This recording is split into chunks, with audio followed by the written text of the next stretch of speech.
السلام علیکم ورحمۃ اللہ وبرکاتہ۔ دوستوں، میرے یوٹیوب چینل الخلیل میں آپ کا خیر مقدم ہے۔ آج میں حاضر ہوا ہوں خواب میں روزہ رکھنے کے کیا کیا فائدے ہیں اس کو لے کر۔ ناظرین کرام، خواب میں روزہ رکھنے کی تعبیر بتانے سے پہلے میں اس بات کو واضح کر دوں کہ میرے چینل الخلیل کا مقصد خوابوں کی ایسی تعبیر بیان کرنا ہے جو سیرت النبی، سیرت صحابہ، سیرت تابعین کا عکس ہو۔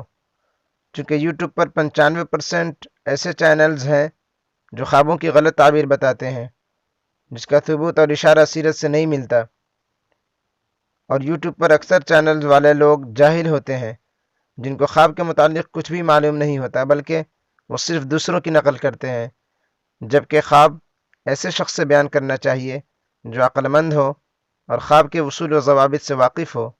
اس لیے ایسے چینلوں سے ہوشیار ہو جائیں۔ میری کوشش ہوگی کہ میں علامہ ابن سیرین رحمۃ اللہ علیہ کی خواب سے متعلق بیان کردہ اصول کے مطابق خوابوں کی صحیح تعبیر بیان کروں۔ اس لیے آپ حضرات سے گزارش ہے کہ میرے چینل کو سبسکرائب کریں تاکہ ہر نئی ویڈیوز آپ کے پاس آسانی سے پہنچ سکے، اور آپ کو جس خواب کی تعبیر معلوم کرنی ہو اس کو کمنٹ باکس میں لکھ دیں تاکہ میں آئندہ اس کے اوپر ویڈیو بنا سکوں۔ چلیے اب ویڈیو شروع کرتے ہیں۔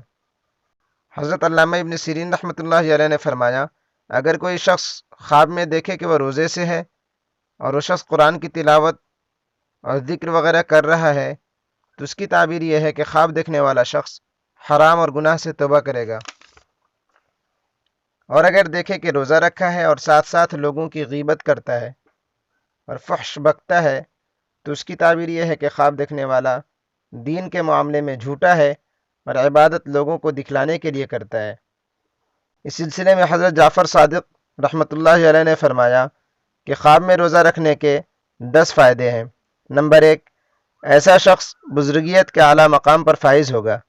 نمبر 2، ایسا شخص بہت بڑی ریاست کا مالک ہو سکتا ہے۔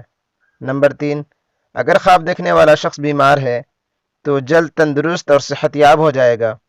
نمبر 4، خواب دیکھنے والا بڑے مرتبے پر فائز ہو سکتا ہے۔ نمبر 5، خواب دیکھنے والا اپنے گناہ سے توبہ کرے گا اور اس کی توبہ قبول کی جائے گی۔ نمبر 6، خواب دیکھنے والا اپنے دشمن کو مات دے گا اور مقدمے میں فتح حاصل کرے گا۔ نمبر 7، خواب دیکھنے والے کو کوئی بڑی نعمت حاصل ہوگی۔ نمبر 8، خواب دیکھنے والا حج کرے گا۔ نمبر 9، خواب دیکھنے والے کے گھر لڑکا جنم لے گا۔ نمبر 10، کوئی بڑی جد و جہد کرے گا جس میں وہ کامیاب ہوگا۔ امید ہے کہ میری یہ ویڈیو آپ کو پسند آئی ہوگی، اس لیے اسے لائک کریں، کمنٹ کریں اور اسے زیادہ سے زیادہ شیئر کریں، اور میرے چینل کو سبسکرائب کرنا بالکل بھی نہ بھولیں تاکہ وقت پر ہر نئی خبر آپ کے پاس آسانی سے پہنچ سکے۔